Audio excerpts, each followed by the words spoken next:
పెంచారు, ఇష్టపడ్డారని చెప్తున్నారు. ఎందుకు పిల్లలకి దూరంగా హాస్టల్‌లో ఉండాల్సినటువంటి పరిస్థితి వచ్చింది? అర్థం కాలేదు మేడం. అంటే ఇద్దరు పిల్లల్ని ఎందుకు హాస్టల్‌లో ఉంచారు? ఆ! అదే 10th దాకా చిన్న 3 ఇయర్స్ మా కోడలు నాకు తెలిసి 2 ఇయర్స్ అనుకుంటా. మా అల్లుడు 1 ఇయర్ చిన్న పిల్లలు 3 ఇయర్స్ ఉండొచ్చు నాకు తెలిసి. అప్పటి అక్కడ వాళ్ళకు కొంచెం కొ కొట్లాటలైతే అంటే వాళ్ళ అత్త, మామయ్య వాళ్ళతోటి సంథింగ్ అప్పుడు ఉంటాయి కదండీ! సహజంగా ఉంటాయి కదా! అప్పుడు నేను చెప్పేదేంటి ఎప్పుడంటే ఒక 14 ఏళ్ల క్రితం నేననేది. అప్పుడంటే ఇక మనకున్నది ఎవరు? నాకు బావ కాల్ చేసినుండే. అప్పుడు నేననేది.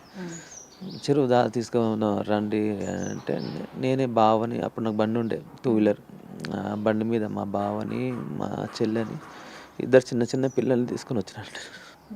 తీసుకొని ఇక్కడొచ్చి పెంచుకున్నా. మా ఇంట్లోనే పెంచుకున్నా. 10th క్లాస్ దాకా కూడా నేనే స్కూల్ మాట్లాడిన ఇక్కడే. చూసుకునేది బాగానే. ఇక్కడి నుంచే చదివారు. మావాడు పోయి 1 ఇయర్ అవుతుందండి. నన్ను వదిలిపోయి ఓన్లీ 1 ఇయర్ అవుతుంది. కోడలు పోయి 2 ఇయర్స్ అవుతుంది. ఎప్పుడు కూడా చెప్తున్నా అసలుకి ఇక పంపించకుండా నేను ఇక్కడ పెట్టుకున్నా అయిపోతున్నాను ఏమో నాకు అర్థం అవుతలేదండి. అసలు ఏం మాట్లాడుతున్నా నాకేం అర్థమైంది. నాకు ఇంకా కోలుకోలేకపోతున్నా అసలు ఈ బాధ. విజయారెడ్డి తన భర్తకి ఏమన్నా గొడవలు ఉన్నాయని ఎప్పుడన్నా మీతో చెప్పలేదా? లేదండి లేదు. వాళ్ళ అత్తమామతో కూడా ఎవరితో ఏం లేవు. అప్పుడు ఎప్పుడో మామూలుగా అప్పుడు జరిగినప్పుడు అంతేగాని మా దగ్గర ఏం లేవండి. ఆర్థిక ఇబ్బందుల గురించి ఏమన్నా మీతో డిస్కషన్ చేసేదా? ఆర్థిక ఇబ్బందులు అనేది పెద్దగా ఏం లేదండి. ఆర్థికంలో అంటే పెద్ద కోట్లు ఉన్నోళ్ళు కాదు, అది కాదు మేడం. మిడిల్ క్లాస్ మేడం అంతా. మేమైనా ఆమైనా అంతా మిడిల్ క్లాస్. రూపాయి దాచుకొని అదొకటి ఇదొకటి చేసుకొని బతికిన వాళ్ళమే అంతే. మీ అంతేగాని ఇద్దరు కలిసి కొన్ని వ్యాపారాలు చేశారు అంటున్నారు. ఏం చేశారు? ఎంత ఇన్వెస్ట్ చేశారు? మీ ఇద్దరం కలిసి చేస్తాం మేడం. చాలా చేస్తాం మేడం. అందులో ఇప్పుడు రీసెంట్గా అయితే నారపల్లిలో ఒక ఇల్లు కన్స్ట్రక్ట్ చేస్తున్నాము. అది అమ్ముదామని అనుకున్నాము. సరే మా చెల్లి ఏమన్నదంటే ఆమె ఎప్పుడైనా సరే మంచి రేట్ వస్తేనే అమ్ముదామని అంటది. అన్నయ్య అప్పో చేసుకొని వస్తున్నాం, మనం ఆడ ఈడ తీసుకొని వస్తున్నాం. ₹2 మన దగ్గర ఉన్నాయి పెడుతున్నాము. లాభం వస్తే బెటర్ అన్నయ్య. ఎందుకంటే ఆల్రెడీ చాలా డేస్ అవుతుంది ఇన్వెస్ట్ చేసి 1.5 ఇయర్ అవుతుంది. ₹1 అయినా మనకు కలిసి రాకుంటే ఎట్లా? ఇచ్చేటోళ్ళకి ఇచ్చినాక అంతా చేసినాక మనకేం మిగిలేది లేదు కదా! ఆపుదామని నేనన్నా ఎంతో కొంతనన్నా చూసి చేసుకోండి. నేను ఆమె డెసిషన్‌కే వదిలేస్తాను నేను ఏదైనా.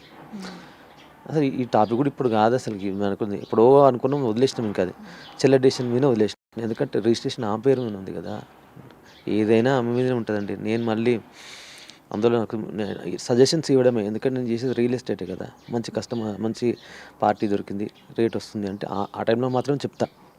తర్వాత ఏం రాకుంటే నేనేం చెప్పను. ఆ రేటు ఆమె అంటే అన్ని ఎంతో క్యాలిక్యులేట్ చేసి ఓకే అనుకుంటేనే తీసుకొని రా అంటది పార్టీని. లేకుంటే లేదంటది. అనే ఆగుదాము అని అంటే సరే ఓకే. మన లాభం రానిది మనకు కూడా ఎందుకులే అని నేను వదిలేసిన. అది ఇది మాట్లాడి కూడా జమాన్ అయిపోయిందండి. ఈ విషయం మాట్లాడి కూడా. ఇక్కడ ఇంకొక అపార్ట్మెంట్ కట్టిన. ఇద్దరం అంటే మేజర్లీ నాదే ఉంటుందండి. మేజర్ నాది, మా మమ్మీది. ఆమెది ఎంతో 5, 10 అన్నట్టు ఉంటుంది అంతే. అప్పుడు ఈ విషయాలు కూడా నేను ఇన్వెస్ట్ చేసేది. వాళ్ళు ఎంత పెట్టిర్రు, మేము ఎంత పెట్టామని మా బావగారికి అన్ని షేర్ చేస్తామండి. మా చెల్లె, మా బావ, మా మమ్మీ మాట్లాడుకుంటాం. మనకున్నది అదే రూపాయి అండి. ఆ రూపాయి ఆడ పెట్టుకుంటూ వచ్చినాం. ఇక్కడ ఒక అపార్ట్మెంట్ తీసుకున్నాం. ఓనర్‌కి ఎక్కడైనా ఆమె బయ్యర్. నేను కాదని నేను ఏదో మధ్యలో మాట్లాడుతున్న వాళ్ళనే ఉంటాను. ఎందుకంటే ఆ పేరు బాగుంటుంది కదా! సరైన చెల్లెనే తీసుకుపోతా. అంటే ఆ అపార్ట్మెంట్ కూడా 35 lakhs అంటున్నారండి. 35 కాదు 30 lakhs. ₹30,00,000 ఓనర్‌కి కట్టిపిచ్చాము. ఇంకా 10 lakhs 15 lakhs ఏమో ఉంది. అది కూడా అడిగింది. అన్నయ్య ఎంత కట్టాలన్నయ్య లాస్ట్ మీకు 10 lakhs కదా అని అడిగింది. అవును 10 lakhs అని అడిగిన. 10 lakhs అదే అవుతుంది. ఒక 4 to 5 lakhs రిజిస్ట్రేషన్‌కి అవుతుంది అని అన్నాం. దీనికి కూడా మంచి పార్టీ ఉండే. పార్టీ ఉంటే చెల్లి అనేది మంచి రేట్ రానియను అన్నయ్య. సరే నీ ఇష్టం ఎప్పుడైనా నువ్వు కానీ మంచి రేట్కి వస్తేనే అమ్మాలి అని అన్నది. సరే అది కూడా కూడా జమాన్ అయిపోయింది. అంటే ఈ డబ్బుల రొటేషన్ దగ్గర బయట నుంచి అప్పు తీసుకురావడము, లేదంటే వాళ్ళ దగ్గర నుంచి ఆమెకి ప్రెజర్స్ ఉండడం అలా ఏమైనా జరుగుంటది అనుకుంటున్నారా? ఎక్కడి నుంచి తీసుకొస్తారా? లేదు మేడం. హ్యాండ్ లోన్ అవి వేసుకు ఆమె తీసుకొచ్చేది ఏముండదు, మేము ఏం తీసుకురావడమే, ఆమె దగ్గర ఉన్నాయి మాత్రమే పెడుతుంది. ఆమె రిస్క్ చేయదు మేడం, అప్పులు తీసుకొచ్చి ఇలాంటే వద్దంటది. ఆమె పర్సనల్ లోన్ కానీ ఏం తీసుకోలే, అట్లాంటిది ఏం లేదు మేడం. తీసుకొచ్చి మా మదర్ నేను ఇక ఎక్కడ తీసుకొస్తాం కడుతూనే ఉంటాం. ఆమె అయితే నాకు కలిగింది 5 లక్షలు నాతో పెట్టగలుగుతా, 10 లక్షలు పెట్టగలుగుతాను, నాది దీంతో అవుతుంది, ఓకే అంతవరకే ఆమె ఇన్వెస్ట్ చేస్తుంది, ఎంత పెడితే అంతే కదా. ఆమె కూడా క్లియరే ఉంటుంది, అన్ని పేపర్స్ కూడా ఆమె దగ్గరనే ఉంటాయి, డాక్యుమెంట్స్ కూడా అన్ని నేను సార్ కూడా చూపించిన, నేను సిఏ గారికి కూడా చూపించిన మొత్తం డీటెయిల్గా. సార్ వాళ్ళే వచ్చిన తర్వాత అన్ని డీటెయిల్గా చూపించిన. బ్యాంక్ అకౌంట్స్ అడిగిన సార్ నన్ను, సిఏ గారు అడిగారు. సిఏ గారికి ఒక 4 అకౌంట్ ఇచ్చాను. ఇచ్చిన తర్వాత సారు వివిధ డాక్యుమెంట్స్ కూడా చూపించిన, వేరే చూపిస్తే అవును రెడ్డి గారు అని సార్ కూడా చాలా బాధపడ్డాడు. అసలు ఇది ఇక్కడ జరగవద్దు రెడ్డి గారు, మీకు ఇంత మొత్తం ఫ్యామిలీని కూలిపోయారు. సరే ఇక్కడ యాక్సిడెంట్ అయితే ఒకరు ఇద్దరు మిగులుతారు, కానీ మీ విషయంలో చాలా దేవుడు చాలా ఇది చేసిందని సిఏ గారు, డిఎస్పి గారు, ఎస్ఐ గారు వీళ్ళందరూ ఒకటే మాట, కానిస్టేబుల్ కూడా ఎవరైనా చాలా నష్టం జరిగిందంటే మీరు ఇంత కష్టపడి పెంచినందుకు చేసినందుకు ఒక ఏం మనుషులు లేకపోయారు, ఏం లేకుంటే అయిపోయారు. మీరు చూసుంటారు, న్యూస్ రెగ్యులర్గా చూస్తూ ఉండుంటారు, ఏమైనా అప్డేట్స్ వస్తాయి లేకపోతే ఏం జరిగింది అనే దాని గురించి. గంట సేపు చివరిగా చనిపోయే ముందు అన్న చిరంజీవితో మాట్లాడువారు అన్న వార్తలు వస్తున్నాయి, మీతో నిజంగానే మాట్లాడిందా? నేను పెద్దగా ఏం చూడనండి, యూట్యూబ్ ఒకటి నేను విన్నా, తెలిసిన వాళ్ళు ఇరుగు పొరుగు వాళ్ళు చెప్పారన్నమాట. గంట సేపు మాట్లాడిందని అట్లా ఏం లేదండి. చెల్లెని గంట సేపు మాడితే 100% కాదు, 1000% నేను చెల్లెని బతికించుకునేవాడిని. ఒక్క మాట నాకు చెప్తే నా గురించి తెలుసు మా చెల్లెకి. అన్నయ్య అంటే ఏందో ఆ చెల్లెకి తెలుసు, అల్లుడు కూడా తెలుసు. చెప్పేవాళ్ళు ఇప్పుడు ఎవరు లేరు, ముగ్గురంతా పేరు. ఒక అల్లుడు బాగున్నాడు, ఎట్లా చూసుకుంటే ఎట్లా. ఇప్పుడు అనుక్షణం నేను పిల్లల గురించి ఆలోచించిన, మా చెల్లె గురించి ఆలోచించిన. నేను ఇట్లా వేసుకుంటూ ఆల్ ఆఫ్ సడన్ ఒక్క మాట కూడా నాకేం చెప్పలేదు. అసలు ఎట్లా మర్చిపోయిందో అన్నయ్యని, ఎట్లా మర్చిపోయిందో అర్థమవుతలేదు. పిల్లలు కూడా ఒక్క మాట మామని మర్చిపోయారు. ఎప్పుడు చెప్పేవాడిని నేను, ఎగ్జామ్స్ ఇవన్నీ ఉంటాయి నాన్న, పోతుంటాయి. ఎందుకంటే ఇంటర్మీడియట్కి వచ్చారు కదా, వచ్చినప్పుడల్లా ఎప్పుడన్నా చెప్పేవాడిని, ఏ ఎగ్జామ్స్ ఇవన్నీ ఉంటాయి పోతాయి నాన్న, మన ప్రాణాలు ముఖ్యము, బతుకుంటే ఏదైనా బతుకోవచ్చు.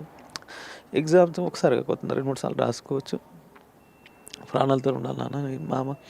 మామకు అమ్మమ్మకు తమ్ముడు చిన్నోడు, వానికి ఎప్పుడైనా ఏదైనా కావాలన్నా చూసుకునేటప్పుడు నాన్న, మీరు హెల్ప్ఫుల్గా ఉండాలి, చేదోడు వాదోడుగా ఉండాలి నాన్న అని చెప్పేవాడిని. చాలా కలలు కన్నా పిల్లల విషయంలో, అల్లుడు విషయంలో, కొడుకు విషయంలో మంచి సంబంధాలు వెతకాలి, మంచిగా చేయాలి. ఇద్దరికి అనుకున్నాండి, ఏ కళ లేకుండా పోయింది నాకు.